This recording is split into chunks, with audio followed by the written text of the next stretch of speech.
Muy buenos días a todas las personas que lentamente comienzan a conectarse con nosotras en este sábado. Hoy es sábado 13 de septiembre, ya son las 7:05 de la mañana y comienza nuestra conexión de todos los sábados. Un hermoso sábado aquí en la ciudad de Medellín con un hermoso clima que nos está acompañando durante estos días. Ya por estos lados comienzan a aparecer los primeros rayos de sol y quisiéramos saber ustedes desde dónde están.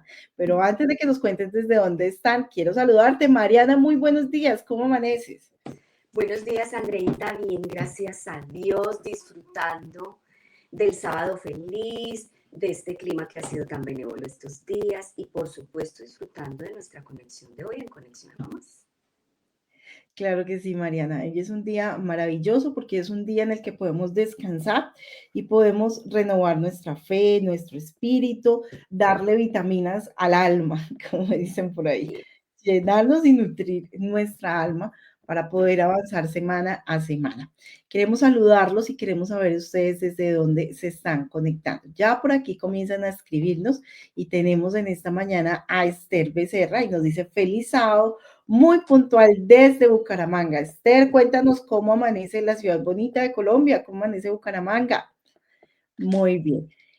Mari, tenemos un tema muy especial, un tema muy de tu área, cercana a tu área, y vamos a estar conversando sobre ese tema que hay que estar reforzando y hay que estar hablando de manera constante. Pero antes de darle entrada al tema y de empezar con esa introducción al tema, quisiera que hiciéramos una oración, invitáramos a nuestro creador a este programa para que esta emisión y este programa pueda llegar a las personas que necesitan escucharlo.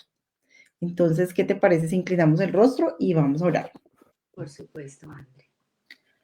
Querido bondadoso Padre que estás en el cielo, te agradecemos, Señor, por tus infinitas bendiciones, porque tu despensa siempre está llena de bendiciones para nosotros y nunca se agota. Gracias, Señor, porque sabemos que contamos contigo, porque eres nuestra base segura y nuestra fuente de inspiración. Queremos, querido Padre, que durante este programa estés con nosotros, nos bendigas, nos dé sabiduría, que el Espíritu Santo ronde en este programa para que pueda llegar a las personas que tú consideres que deben llegar esta información. Todo esto te lo pedimos en el nombre de tu Hijo amado Cristo Jesús. Amén. Amén. Amén. André, este tema de esta mañana es un tema que me toca particularmente porque veo que hemos encasillado todo el tema del maltrato al maltrato físico. Y hoy en día existen muchísimas formas de maltrato que están más cerca de nosotros de lo que pensamos. Así que siento que es un tema que va a ser muy enriquecedor y que creo que puede ayudar a muchísimas de las personas que nos están viendo y que pueden ustedes compartir, porque muchas veces es un flagelo que se vive en silencio, en la vergüenza o en el temor, y por eso es un flagelo que se mantiene muy oculto. Entonces, espero que sea como de mucha ayuda y de mucho apoyo para quienes nos ven en esta mañana. Así es, Mariana. Así es un tema que la gente pide, pero pide en silencio, ¿no? Que se hable sobre este tema de las violencias. Ya lo habíamos tenido antes en algún momento durante estos 4 en el programa y recuerdo a una hermana de la iglesia que me decía en el interno, en el celular interno, que después que escuchaba el programa y colocaba el celular en sonido alto para que se escuchara en su casa, porque habían cosas que ella no podía decir frente al tema de la violencia intrafamiliar y que sentía que a través de lo que nosotros decíamos y hablábamos específicamente en ese programa, pues ese agresor iba a escuchar lo que nosotros estábamos hablando, porque la violencia se vuelve también un tabú, algo de lo que no se habla dependiendo del contexto donde tú estés, ¿no? Entonces, y la violencia, al ser un tema progresivo, lento, donde las personas están ingresando, que no se da en muchas ocasiones de golpe, sino que hay todo un método también de envolvimiento psicológico, podríamos decirlo de esa forma, en el comportamiento de las personas, tanto del victimario como de la víctima, que se va haciendo de manera progresiva, progresiva. Entonces, siempre está como esa duda de, ¿será que sí están ejerciendo violencia hacia mí? ¿Será que esto sí se llama maltrato o es que yo soy exagerada o yo soy exagerado? ¿No? Porque la violencia, hasta hace muy poco estábamos muy centradas hacia las mujeres, pero hoy por hoy Ajá. eso es muy parejo entre mujeres y hombres. Antes en hombres es un poco más complicado porque por esa misma cultura que nosotros tenemos, los hombres no denuncian, ¿no? Porque no es para ellos fácil mostrar su vulnerabilidad por el tema de la cultura. Entonces, es un tema que hay que hablarlo y hay que hablarlo con las palabras que es y de manera fuerte. Mariana, en esa revisión y en esa experiencia que tú tienes, ¿cómo se podría definir la violencia dentro de la familia y cuáles son como esas formas más comunes de presentarse?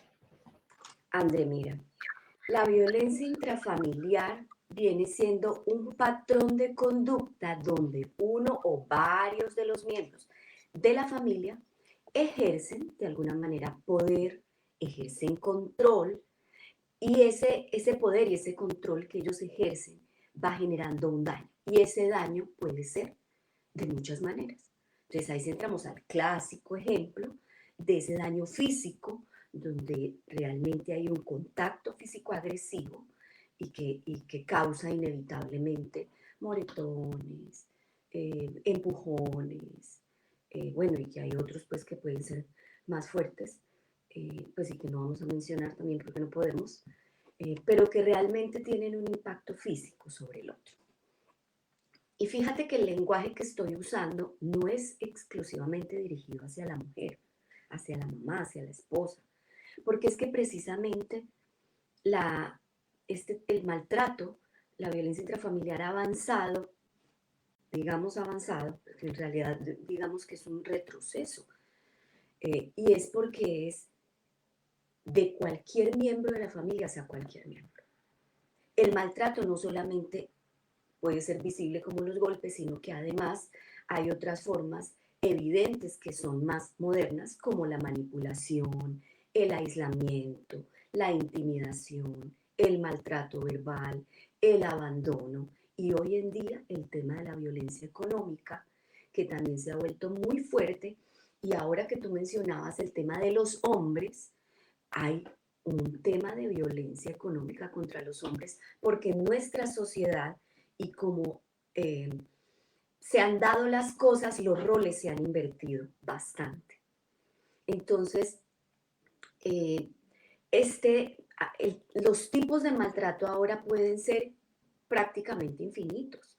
Y el otro que está muy, muy, muy presente es el abandono, especialmente cuando se trata de los niños o de los adultos mayores.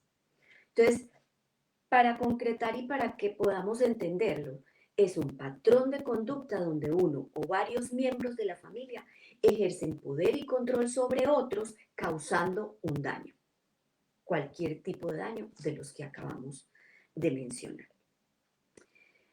Y hay que entender cuando mencionamos qué es la violencia, es que no siempre genera un impacto, no siempre no. En todos los casos ese impacto no se ejerce solo sobre la persona directa que es víctima de este, sino que en todos los casos afecta al resto de los miembros de la familia, no solamente al núcleo familiar, sino que si yo me estoy dando cuenta como mamá que mi hija está siendo víctima de violencia, mi hijo, mis nietos, ese impacto va teniendo un eco sobre la familia extensa, incluso sobre los amigos, y tiene un impacto también a nivel laboral o escolar. Porque es que generalmente se consideraba que es que esto era solo, hablemoslo como se venía manejando hasta hace unos años, solo entre la pareja. Pero es que el impacto que tiene este tema es mucho más amplio y genera un dolor mucho más profundo y más lejano. en todo el desarrollo emocional, en el bienestar social, afectando el entorno familiar, la salud mental, y eso indudablemente lleva a tener un efecto a nivel laboral y escolar en los niños. No sé si fui lo suficientemente clara, André.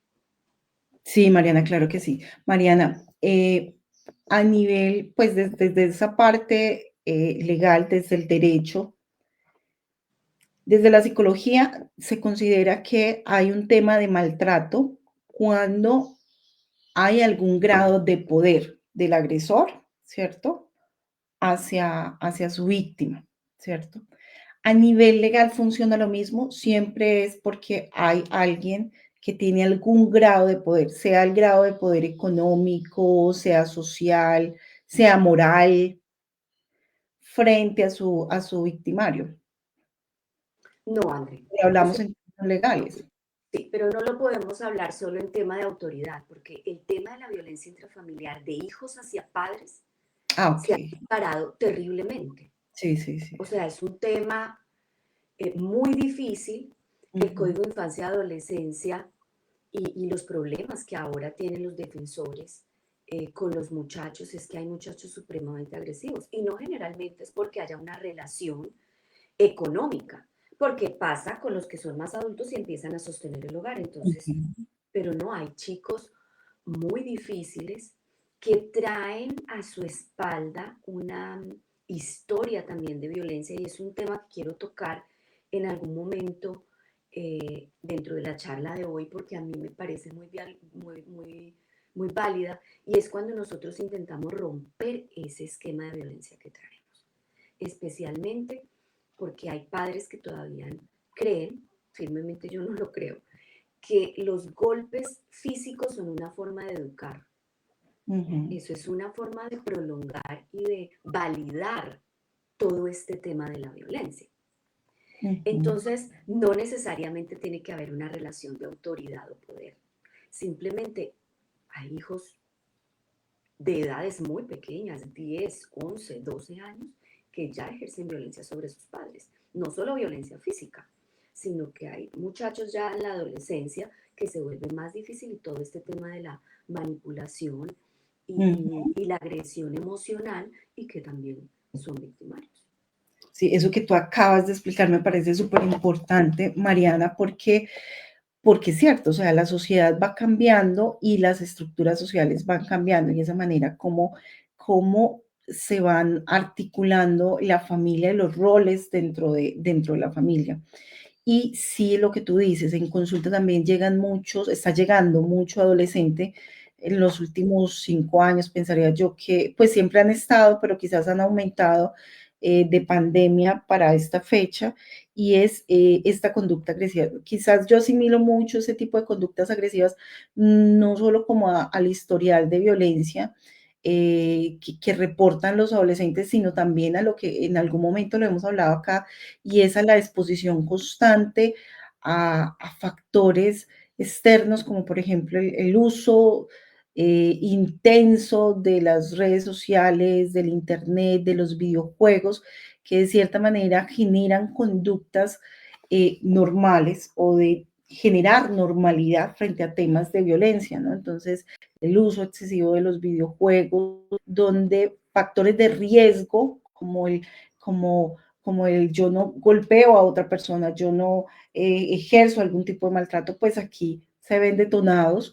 No en todos los chicos, porque eso no sucede en todos los chicos, todos los cerebros son diferentes y perciben el mundo de manera diferente, pero personalidad en los adolescentes, hay ciertos adolescentes que asimilan y absorben los contenidos que tienen a su alrededor, sobre todo el uso pues, de las pantallas, que además esto sumado con que el uso excesivo de las pantallas genera adicción y la adicción pues a nivel neurológico genera una gran propagación de dopamina, ¿no? Y la dopamina pues es el generador de otras adicciones.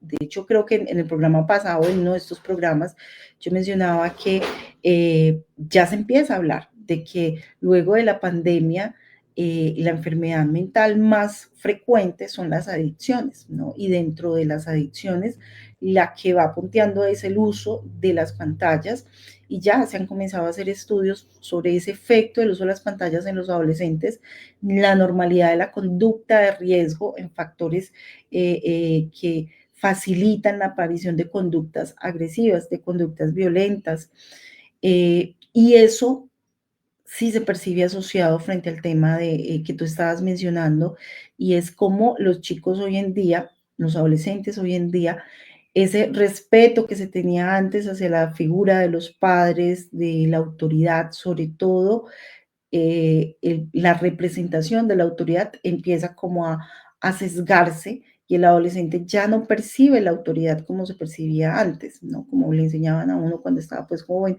o en generaciones no tan lejanas, sino que ya esa autoridad, ya uno puede bajar la autoridad, ya el chico siente que está al mismo nivel de los papás, porque también de cierta medida lo que tú dices, hay otras formas de violencia intrafamiliar y la negligencia también es uno de esos tipos de violencia intrafamiliar, ¿no? Entonces, así como tenemos padres que golpean, que maltratan y no es sino ver una vez a la semana las noticias en Colombia y uno se da cuenta pues de esto, sino que también la violencia también tiene que ver con la negligencia, con yo saber qué es lo que debo hacer en la crianza y no hacerlo, con el miedo también a ejercer esa crianza y a colocar esos límites. Entonces ahí también hay un tipo de violencia que se ejerce dentro de la crianza, que es muy sutil, que está ahí muy presente, pero que va a facilitar ese tipo de situaciones como las que tú estabas mencionando, que es el tema de los adolescentes que ya también comienzan a ser agresores, ¿sí? Y a presentarse como agresores dentro de los contextos familiares. Porque yo te preguntaba, bueno, la agresión siempre es cuando hay una figura de poder y está subyugando a otro y tú decías, no, no siempre. Y en caso de esos, tú lo referiste claramente y es el tema de los hijos a los padres, ¿no? O sea, Incluso, André, porque este tema de la violencia también se genera entre hermanos. ujú, Entonces, y yo, por ejemplo, ahora que hablabas lo de las pantallas y los niños, mira, yo trato de ser muy estricta en el tema de pantallas con mis hijas, porque yo me doy cuenta, y ojalá quienes nos estén escuchando hagan el ejercicio, pero yo me doy cuenta que si mis hijas están expuestas a pantalla más del tiempo que yo les permito, que son, trato que sean 2 horas los martes, 2 horas los jueves, no más. De resto es si como familia decidimos ver una película o algo así. Pero si yo, por alguna razón, porque pues, yo soy humana, todas las mamás somos humanas, y a veces uno utiliza la herramienta de la tecnología para poder concentrarse en algo, tengo un proyecto importante que sacar, algo de mi trabajo, una cita médica, lo que sea, y les digo, tengan el iPad, el celular, mientras yo resuelvo, yo me doy cuenta que cuando ellas terminan, pelean entre ellas y son groseras conmigo. O sea, eso es un patrón mm, que yo creo que no necesitamos muchos estudios científicos para darnos mm. cuenta, A las ver, que somos las científicas del hogar, nos damos cuenta y concluimos y yo les digo, ¿sabes por qué estás así de irritable? Porque viste mucho. Vamos a hacer otra cosa diferente. Entonces, entre hermanos también se genera un tipo de violencia que a medida que crecen, obviamente se va incrementando. Ahora chiquitas se gritan y pues para mí el tema del contacto físico es gravísimo en mi hogar. Ellas saben que si ellas se llegan a golpear o empujar, para mí eso ya es, da el castigo máximo, la mm, reprensión máxima en este hogar. Eh, pero es porque es un tema que es progresivo y tú lo mencionaste al inicio de la charla cuando hiciste la introducción. Y es que el tema de la violencia intrafamiliar no aparece de la noche a la mañana. Y es el caso de las chicas casamenteras, como decían las abuelas, y es las que van consiguiendo novio y empiezan a salir con amigos y se dan cuenta y a uno las abuelas le decían, es que desde el desayuno sabemos qué va a ser el almuerzo y la comida. Y es verdad, o sea, Dios nos muestra luces, Él nos regala, Él nos pone semáforos en amarillo, en rojo, y nos va dando muestra de lo que puede llegar a pasar en el futuro, pero no siempre estamos atentos a esas señales de alarma. Y la violencia intrafamiliar es un tema progresivo. Empieza con comentarios y va incrementando amenazas hasta que uno, pues uno, yo estuve en un juzgado de garantías mucho tiempo y uno veía volver a la gente. Y uno decía, esta vez estuvo feo, pero no tanto. Pero hay ocasiones, y yo recuerdo puntualmente una de las audiencias que tuvimos, donde la violencia era terrible, o sea, el esposo la tuvo secuestrada varios días, ella lo iba a dejar precisamente pues porque había violencia física, emocional, económica, y como ella estaba embarazada, él quería sacarle el bebé, que ella se iba, pero sin bebé. Y las secuelas y la violencia fue bastante fuerte. Ella finalmente logró escaparse porque ya pues, el tipo de cuidarla día y noche pues se agotó al punto de que ella pudo huir. Pero ay, este tema es muy sensible porque además las mamás y los papás tenemos la responsabilidad de educar a nuestros hijos y decirles no vas a estar ni de un bando ni del otro. Y es un llamado a hacernos una autoevaluación y decir, hombre, ¿será que es que el que está ejerciendo la violencia en mi familia soy yo? ¿Cómo me refiero a mis seres amados? ¿Cómo le enseño a mi hija? ¿Cómo le enseño a mi hijo a ser caballeroso, amable, respetuoso?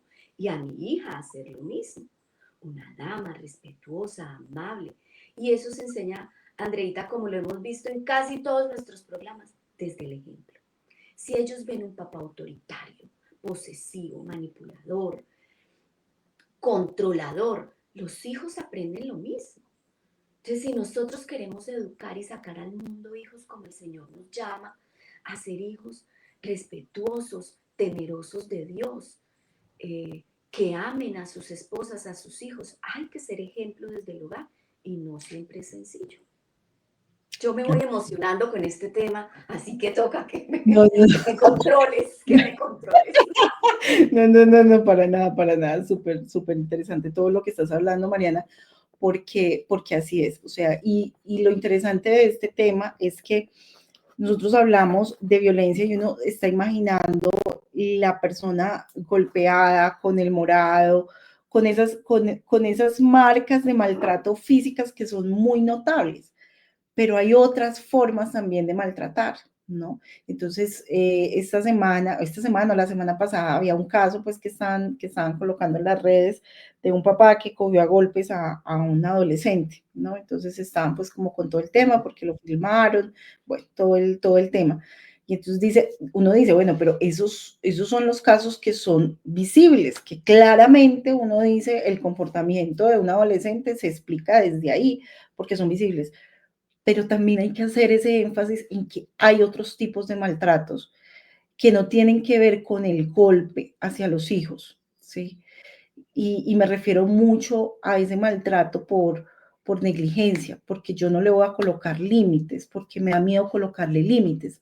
Entonces le permito, al punto que cuando uno habla, cuando hay un tipo de crianza demasiado permisiva, demasiado no permisiva, una crianza permisiva, los mismos adolescentes refieren y los refieren en consulta, es como si no se sintieran amados, como que cualquier cosa que yo hago no importa.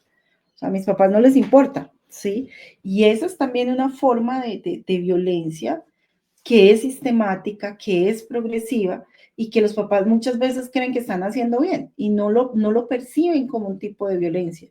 Y lo que están generando son adolescentes que cuando tienen la oportunidad de gritarle a los papás, le gritan a los papás y muestran su enojo y su ira.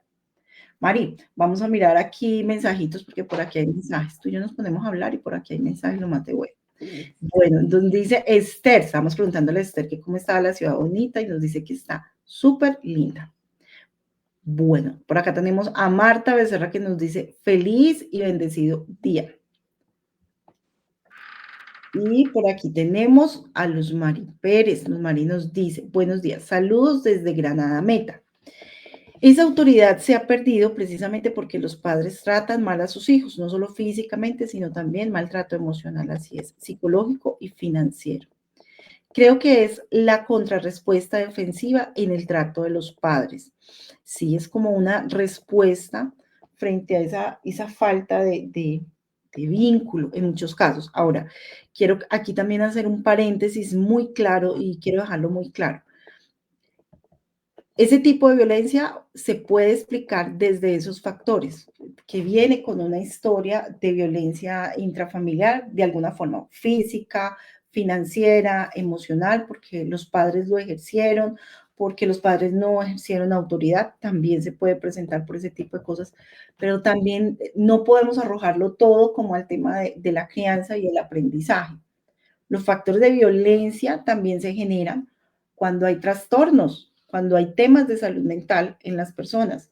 Entonces, por ejemplo, cuando un chico, un adolescente está pasando por una crisis de depresión muy aguda o tiene otros factores psicóticos marcados en su conducta, en su comportamiento, que tiene que ver muy desde esa parte orgánica, biológica o muy desde la parte psíquica, y estoy hablando de enfermedades mentales que también tienden a volverse agresivas y violentas en su conducta, no es porque necesariamente, no todas son porque necesariamente haya una historia de violencia en el hogar.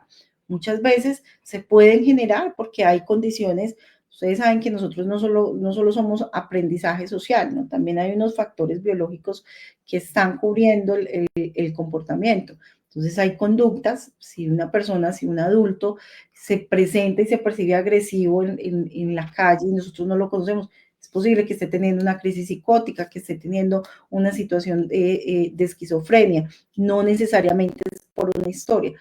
Por eso aquí la importancia, Mariana, de que cuando estas conductas se presentan en nuestros hijos, podamos levantar la mano y pedir ayuda a tiempo. Esto lo vamos a hablar pero ya en la última pregunta, pero desde ahí empieza también esa importancia de que nosotros podamos pedir ayuda a tiempo, podamos hacer una revisión en el adolescente, si estamos hablando pues como de estos adolescentes que son agresivos con sus padres, y podamos pedir como esa valoración para saber qué pueda estar sucediendo. Y si hay un tipo de violencia que nosotros como papás estamos ejerciendo en la crianza, que todavía no lo hemos llevado a la conciencia y a la reflexión y poder decir, esto que estoy haciendo no es por aquí y sé que está mal y no lo voy a seguir haciendo, ¿no? Entonces, pienso que también eso es importante que lo tengamos en claro. Hay casos de adolescentes que no necesariamente es por una historia de violencia que repiten.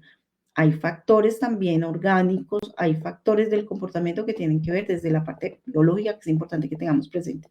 Esther nos dice, eso es muy cierto, solo desde el ejemplo, así es.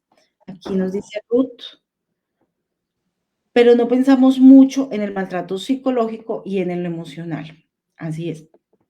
Pensamos mucho como en ese maltrato mmm, que está ahí, que se puede ver, que se puede palpar.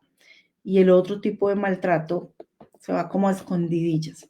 Lo otro que he visto, Mariana, es que antes del maltrato físico aparece un maltrato psicológico que se va dando de manera progresiva.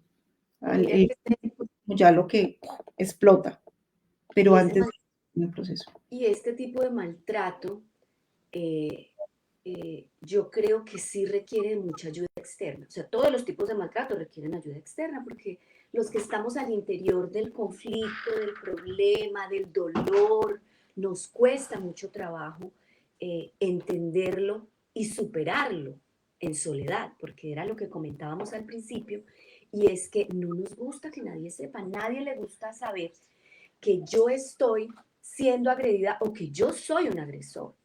Pero este tipo de maltrato emocional, y por eso yo creo que se ha dado todo el tema del bullying y los colegios, porque es un tema que se da en todos los aspectos. Y ahí volvemos a que no solo se dan en relaciones de poder, sino que se da de pares a pares.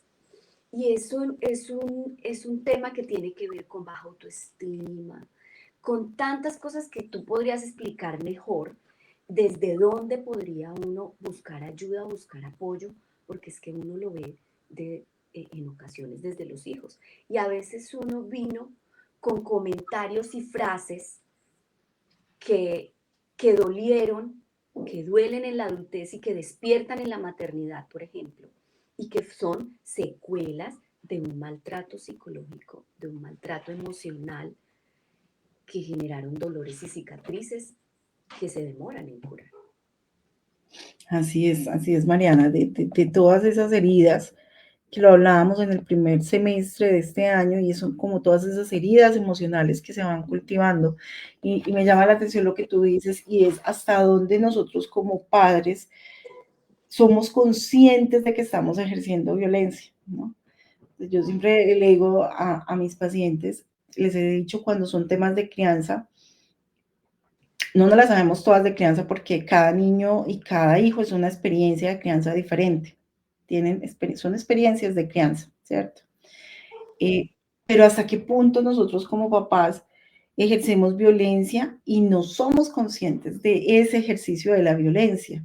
Entonces yo les digo muchas veces no hay una crianza perfecta, pero a medida que uno va observando la crianza, su propia crianza, la manera como yo me relaciono con mis hijos, con mis hijas, con mi pareja, puedo comenzar a evaluar desde aquí, desde adentro, o sea, cómo me estoy relacionando con ellos, cómo los estoy mirando, cómo los estoy observando, cómo los analizo, cómo los juzgo, ¿sí? Cómo pretendo que ellos sigan mi camino o sigan un camino mejor, ¿cierto? Y cómo puedo ir como mejorando esa manera de relacionarme con ellos. Yo creo que la crianza perfecta no existe. Pienso que la crianza adecuada es poderse uno estar evaluando constantemente y ir acomodando, ¿cierto? No de una manera obsesiva, porque tampoco vamos a llegar pues al grado pues de todos los extremos son malos, ¿cierto? Pero sí podernos ir replanteando y podernos ir como mirando podemos ir acomodando esa crianza, porque miramos la violencia hacia, es que Julanito le pegó a aquella y entonces hizo esto y esto, pero yo, ¿de qué manera estoy ejerciendo violencia? ¿De qué manera? Y eso que tú dices me parece muy importante, Andreita, porque es que casi siempre las situaciones dolorosas como la violencia intrafamiliar la vemos hacia afuera. Entonces vemos, es que allá pasó, es que esta llegó con un morado, es que casos tan dolorosos como ha sido el incremento del tema de los suicidios, es porque evidentemente existe un conflicto interno que nadie más conoce y que se muestra a la luz ya con una tragedia. Entonces, por eso es que para mí el tema de la prevención, y bueno, nos hemos saltado como preguntas, pero el tema de la prevención viene mucho desde cómo enfrento yo el conflicto en el hogar. Entonces, es la manera en que yo logro enfrentar las situaciones con mi pareja, porque es que vivir en pareja no es tan sencillo. Aunque uno encuentre hombre maravilloso como mi amado esposo, realmente no es sencillo y hay momentos en los que alguno de los dos quiere imponer su voluntad, quiere ser autoritario, quiere ejercer control, pero entonces, ¿de qué manera logro yo que mis hijos perciban que es la manera adecuada de lidiar con un conflicto o que mis hijos entiendan que aunque estemos en desacuerdo, eso no nos va a llevar a cualquier tipo de violencia? Invalidar lo que el esposo o la esposa dice, invalidar lo que los hijos dicen. Por eso yo refuerzo mucho el tema del ejemplo y por eso yo soy una convencida de que los golpes no son forma de educar a los hijos. Y el ejemplo que yo le pongo a con quienes yo hablo, porque es que ese golpe perpetúa la violencia y la lleva de generación en generación. Y me decían, no es que de vez en cuando, y muchas personas lo dicen, seguramente muchos no estarán de acuerdo conmigo en esta mañana, pero el argumento que a mí me convenció es que no es que de vez en cuando hace falta una palmada. Y yo me pregunto, nosotros como adultos nos seguimos equivocando. Yo me sigo equivocando, a mí se me olvidan cosas. No traje algo que me pidieron que comprara, olvidé pagar, me pasaba, ya no me pasa tanto, pero de pronto por las mañanas ya nadie tenía señal de celular porque se me olvidaba pagar los celulares. Y entonces, ¿por qué no es válido que en la adultez de vez en cuando me den una palmada porque me sigo equivocando? Es cuando es un adulto es una falta de respeto, cuando es un niño no.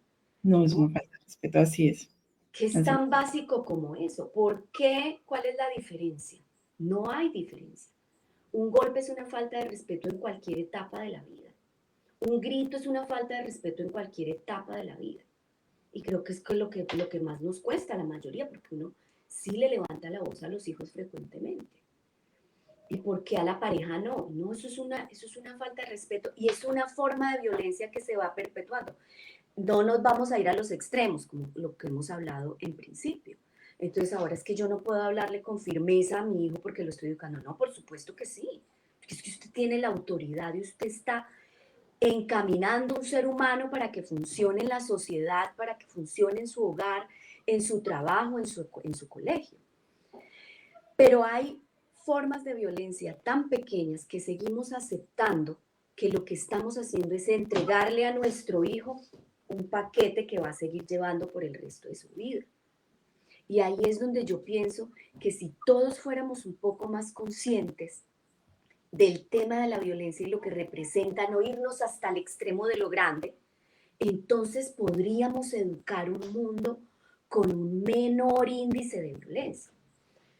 Es un tema que a mí me encanta, como puedes ver. O sea, es un tema que me apasiona porque es que uno lo vive día a día, Andreita, porque yo he luchado con eso, porque uno se pone a mirar la forma en que ha venido la sociedad llevando un camino de violencia y para nosotros es muy triste hoy en día prender las noticias. Mira, uno de los días más violentos en Colombia es el Día de la Madre, donde se reúne la familia y se arma y se arma y se pelean hermanos con hermanos.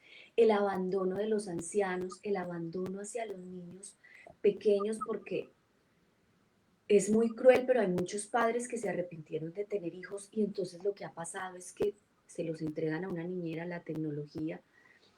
El tema de la alimentación ha sido también un tema de violencia muy presente hoy en día con los padres. Entonces, si fuéramos conscientes de que no es solo dar un golpe, sino que conlleva un montón de cositas que me van a llevar a futuro a un tipo de violencia mucho más agresiva. Y lo peligroso que es esa normalización, Mariana, del golpe. Es que es una palmadita, es que de vez en cuando dar una palmadita. Y entonces uno, lo que tú dices, también me lo he cuestionado mucho. Bueno, si tú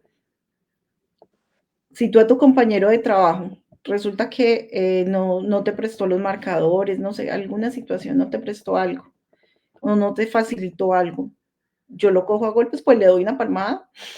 No, cierto que no. Y esa persona, ese compañero, ese adulto, vale más que un niño. O sea, los adultos tenemos más valor que los niños.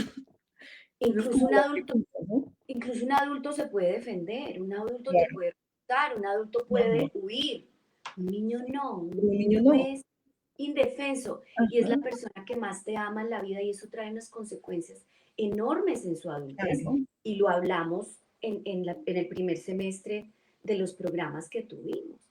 Entonces, si uno normaliza lo más pequeño, poco a poco vas normalizando lo más grande.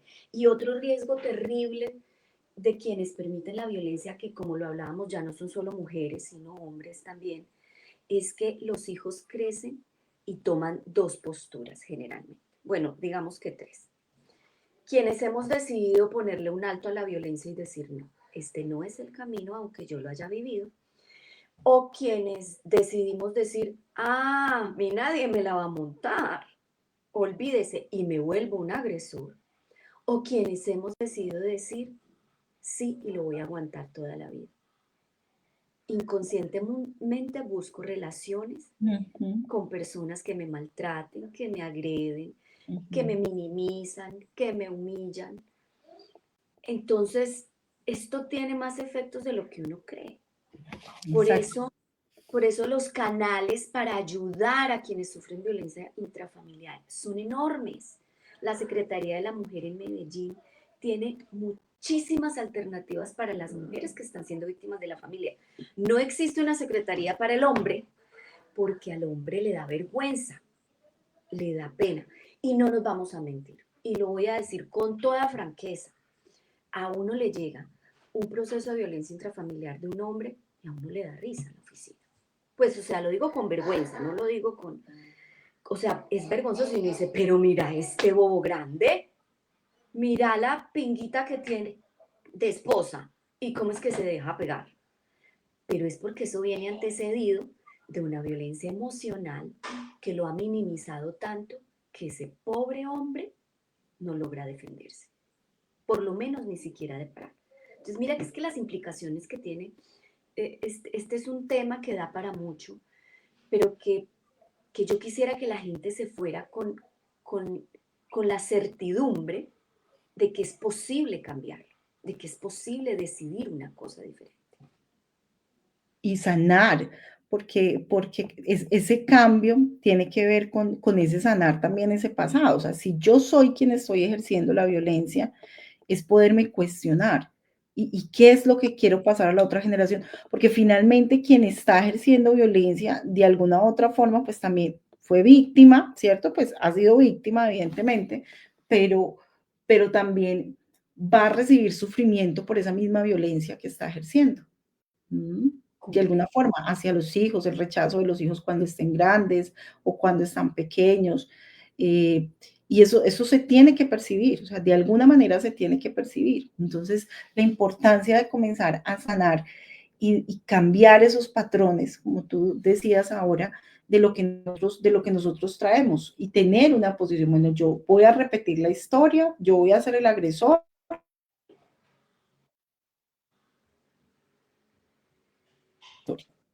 Tengo tres, como tú dices.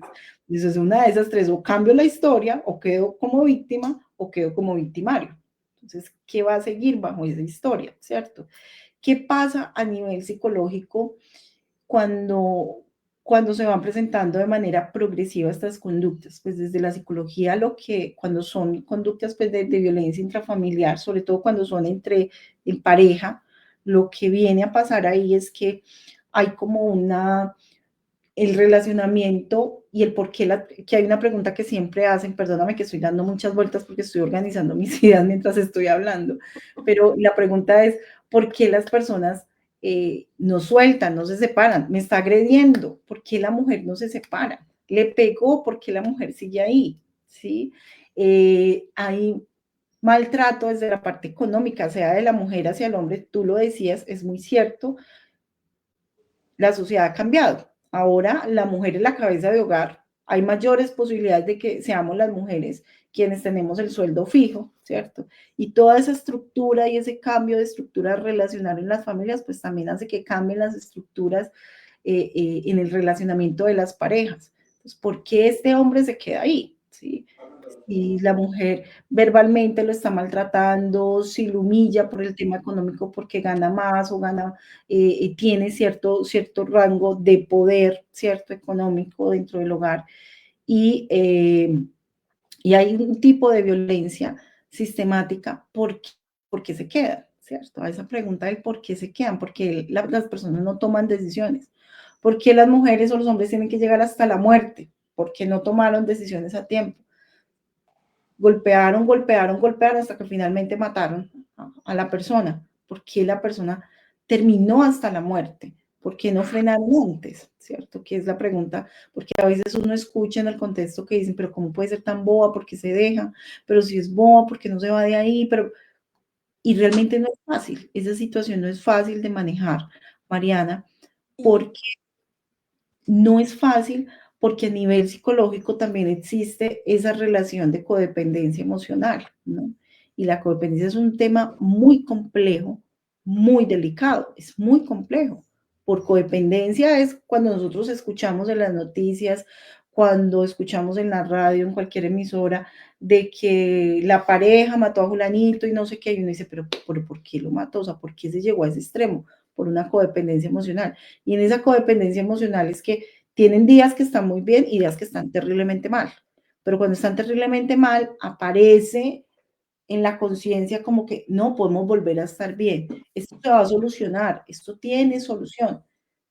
¿Sí? Y la esperanza de que no es que se va a solucionar, es que él es así, pero por unos días y luego se le pasa y ya otra vez va a volver a estar bien, ¿sí? Y eso genera la codependencia emocional, porque hay días en que puede estar muy bien, 1 o 2 días en que está bien y los 5 restantes días en que hay todo tipo de violencia psicológica, sexual, económica, todo tipo de violencia. Es que hay unos días que está bien y él me dice que va a cambiar.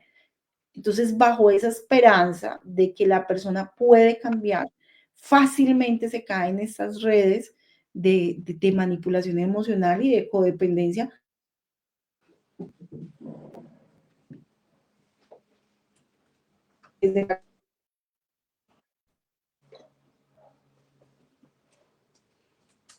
Y, Como víctima, mirarme, ¿cierto? ¿En qué momento tengo que parar? y finalmente, Andreita, mencionaste algo muy importante y es que generalmente esa codependencia también lleva a que la víctima se sienta culpable por la agresión. Entonces justifica ese comportamiento. Sabes que en algo que he observado por la experiencia en estos años es que inicialmente ese tipo de dependencia era una dependencia económica.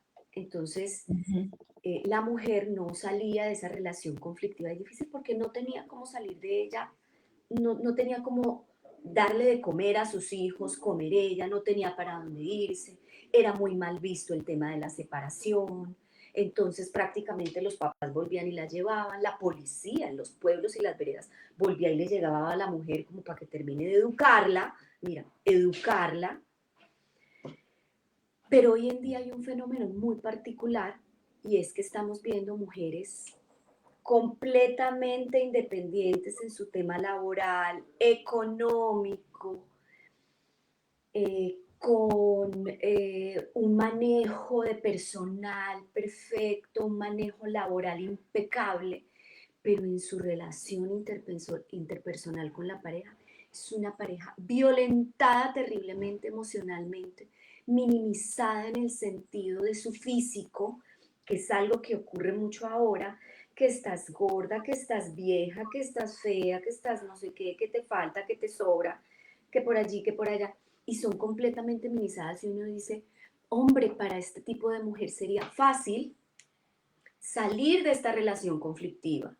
Y no, hay una dependencia emocional terriblemente y creo que es por eso que finalmente, además de buscar ayuda espiritual, por supuesto, que sabemos que es, es entender el rol que Dios le dio al hombre dentro del hogar y le dijo que debía amar a su esposa como Cristo a la iglesia, que yo por mucho tiempo peleé con esos textos de la Biblia, pero cuando uno entiende que el rol no es un rol autoritario ni un rol agresivo, porque es que cómo ama Cristo a su iglesia, dio su vida por su iglesia.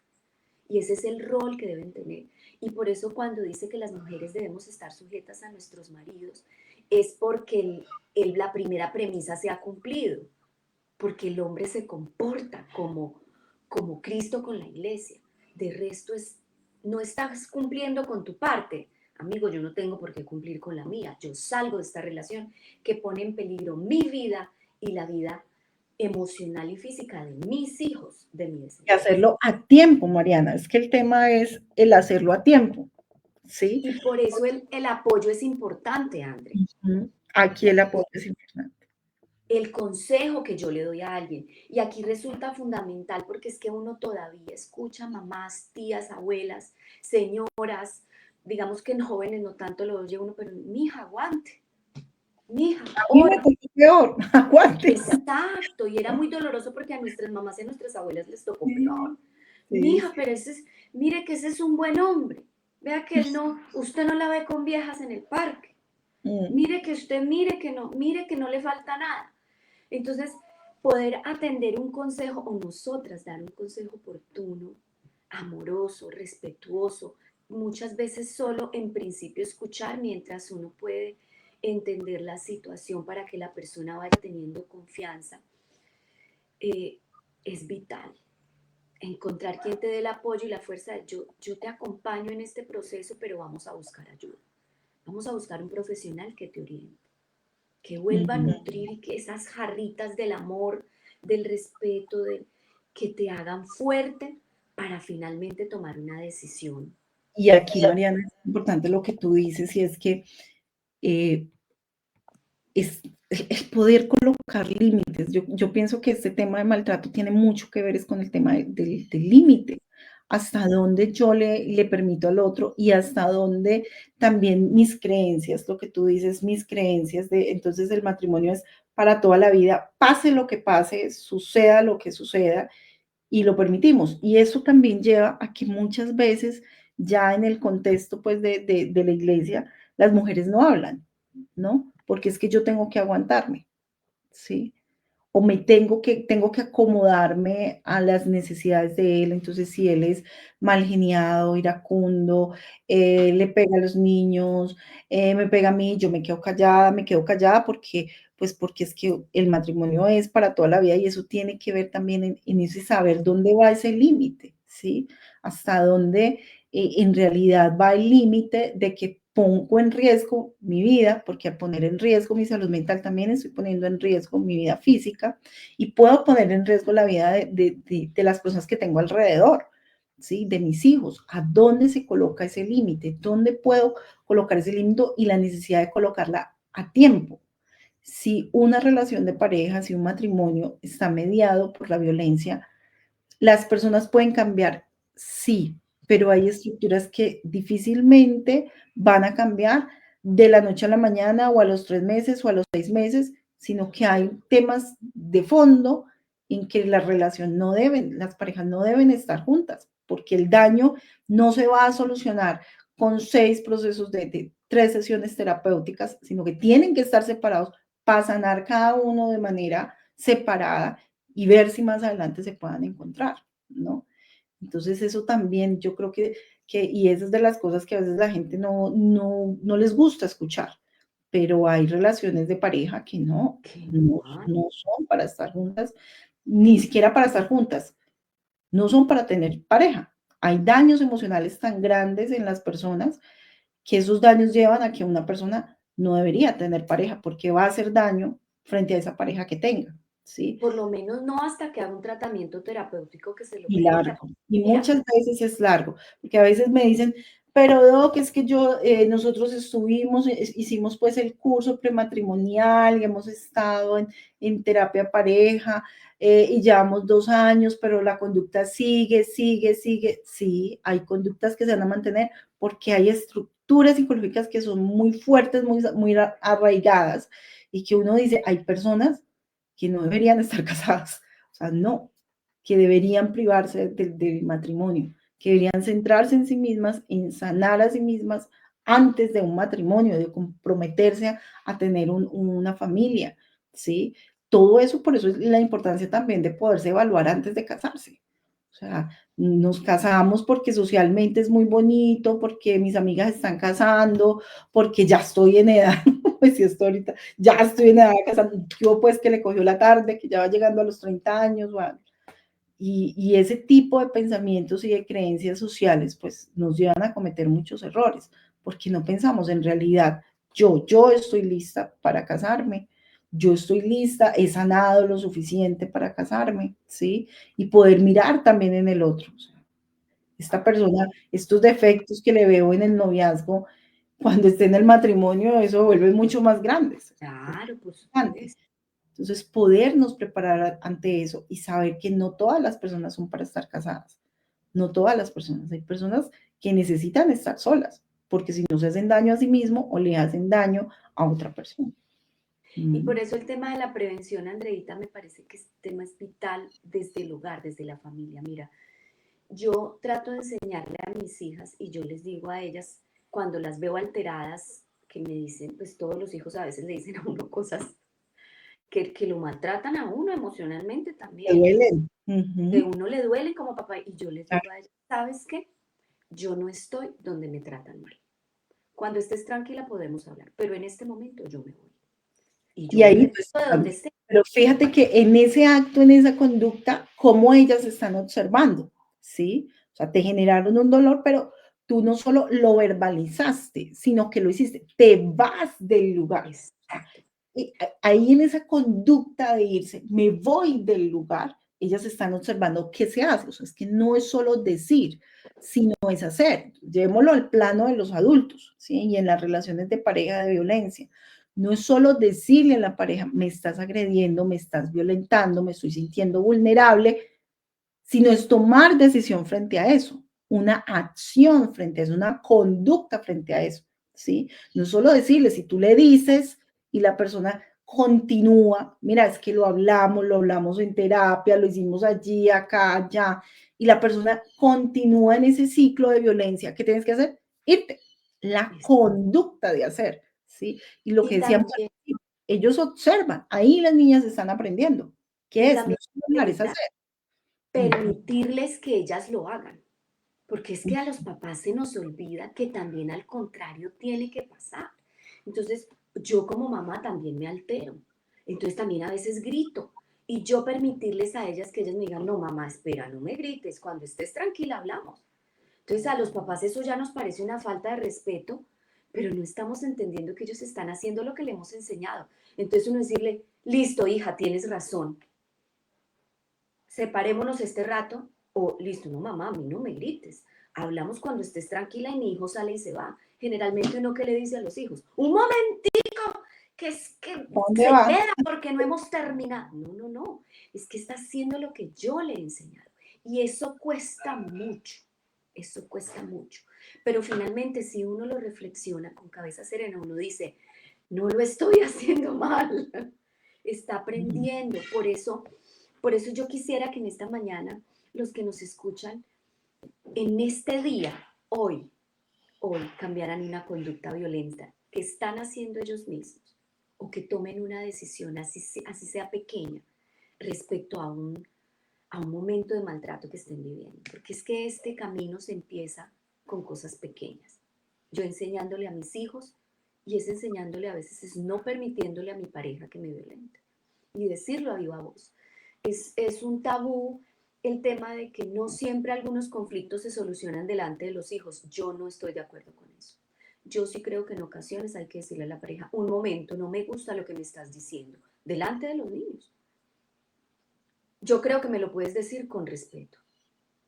O un momento, no voy a permitir esta situación. Cuando estés calmado hablamos.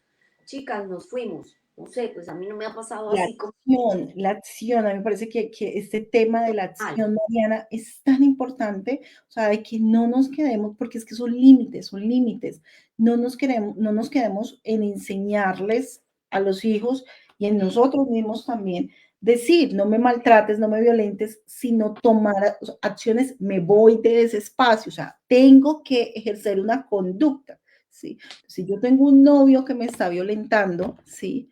Es decirle, no permito esto, me voy de aquí, rompo la relación, tengo una conducta de distanciamiento, o sea, en cosas tan chiquitas como eso, como la conducta, marcan una diferencia. En poder sentir de que por mucho que quiera esta persona, yo tengo que actuar, porque es lo que sigue después de hablar. Si ya hablé con él, negocié con él, le di su tiempo, no funcionó, me voy de ahí. Así como cuando uno tiene los niños y entonces les dice, tienes que calmarte, entonces tú le dices a las niñas, cálmate, y cuando estés calmada, hablamos, y la niña siguió y siguió alegando, ya te escuché, me voy de acá. Y ejerces, te vas, no te quedas ahí alegando y alegando con la niña y cantaleteando, no, ejerces, te vas de ese espacio, ¿sí? Algo tan pequeño y tan sutil como eso, ¿cómo sirve ya en la adultez? Porque es decirle a mi cerebro y es decirle a mi conciencia, mira, es que no es solo decir hasta acá, sino que es también ejercer, que es lo que nos cuesta.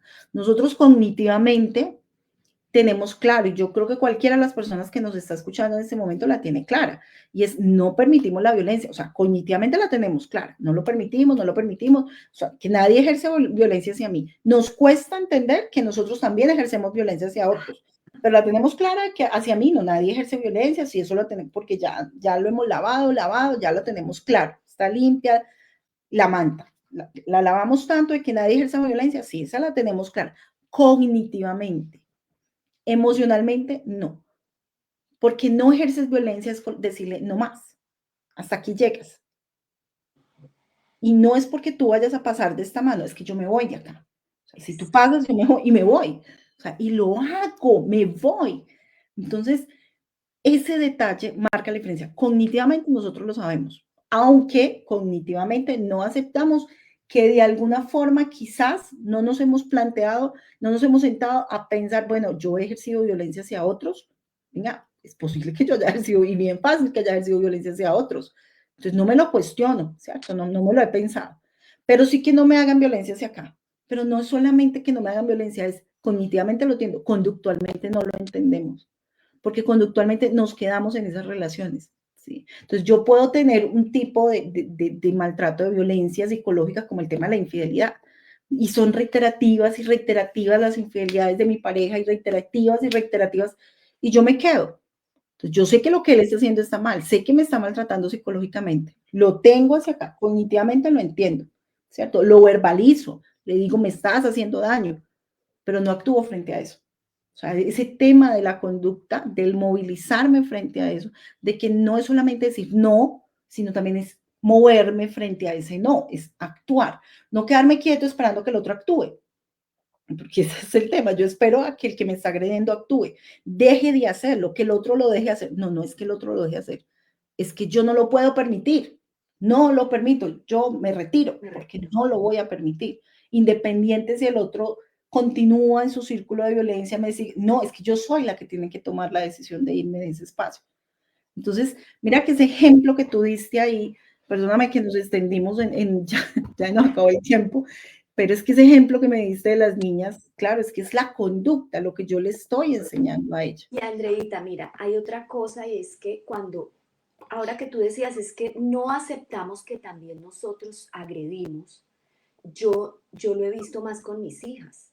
O sea, porque yo tomé la decisión y con Andrés lo hablamos y dijimos, en esta casa golpes no va a haber.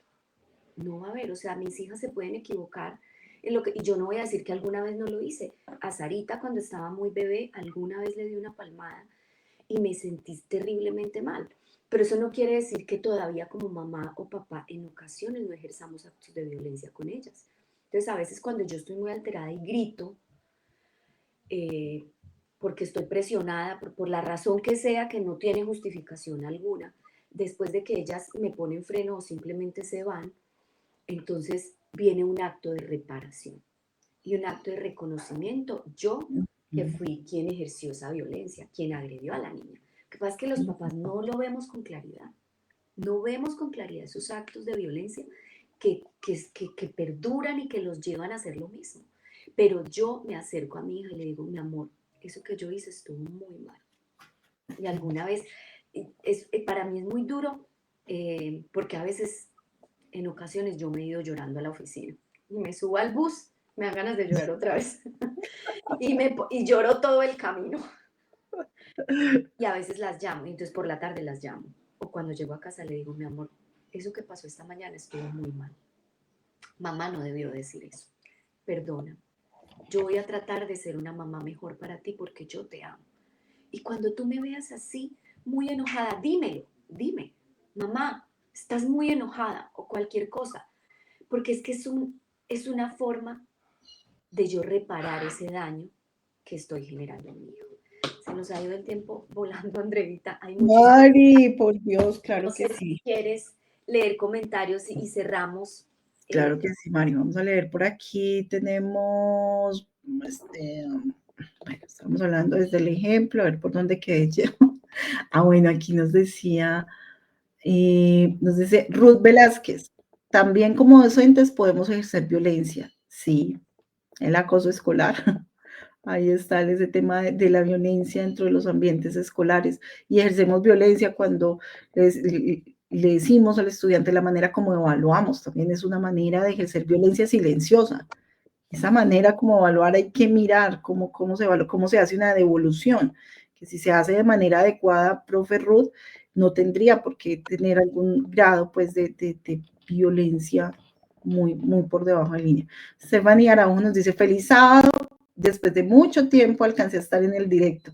Aunque no me conecté, veo los programas. Stephanie, Dios te bendiga, Stephanie. Todavía está en Panamá. ¿Dónde andará Stephanie? Bueno, vamos a mirar por aquí. A Marta Becerra nos dice, el maltrato de los padres es tan espantoso hoy, con tantas herramientas, es de abandono espiritual. Si nos olvidamos quiénes somos nosotros en realidad. Marta Becerra nos dice, solo el compañerismo con Dios nos muestra nuestros errores y nos defiende defiende de seguir en ese doloroso comportamiento, el volver a recordar quiénes somos, quién nos creó, para qué estamos en esta experiencia de vida, por qué estamos aquí. Esa parte espiritual es bien importante. Aquí nos dice, Diana nos dice, gracias por estos valiosos temas, feliz sábado desde Costa Rica. Diana, ¿cómo está el clima? ¿Cómo amanece Costa Rica? Por aquí nos dice Marta, nos dice, para la salvación de nosotros mismos y de mi esposo y mis hijos, no permitir tanta violencia. Sí, es para la salvación, porque es que fíjate que como si lo miramos desde lo espiritual, eso también tiene una repercusión en la vida, o sea, ¿cuál es el propósito? Dios, ¿para qué nos tiene a nosotros acá? ¿Para ejercer violencia? O sea, ¿cuál es ese propósito? Ser embajadores de amor. Dios les bendiga. Es solo inspirado por Dios, está capacitación. Dios les bendiga. Es solo inspirado por Dios esta capacitación para salvación emocional y espiritual. Felicitaciones de todo corazón. Marta, Dios te bendiga. Aquí dice Karina, mi prima. Buen día, excelente tema como todos. Gracias por ser tan profesionales desde el corazón. Oh, qué emoción. Aquí me dice Mildred Cárdenas. Muy buen tema, feliz sábado desde Viña del Mar. ¿Cómo está Viña del Mar? Mildred, Dios te bendiga. Gracias por acompañarnos. Ya el tema se nos acaba. Es un tema muy extenso, por eso abarcarlo en un solo programa es muy difícil, pero yo creo que también hemos ido tocando estos temitas a lo largo de todos los programas que hemos estado trabajando durante el año, porque la violencia es un tema transversal en todas las esferas, en todos los niveles y en todas las conductas que nosotros ejercemos hacia nosotros mismos y hacia los demás, ¿cierto?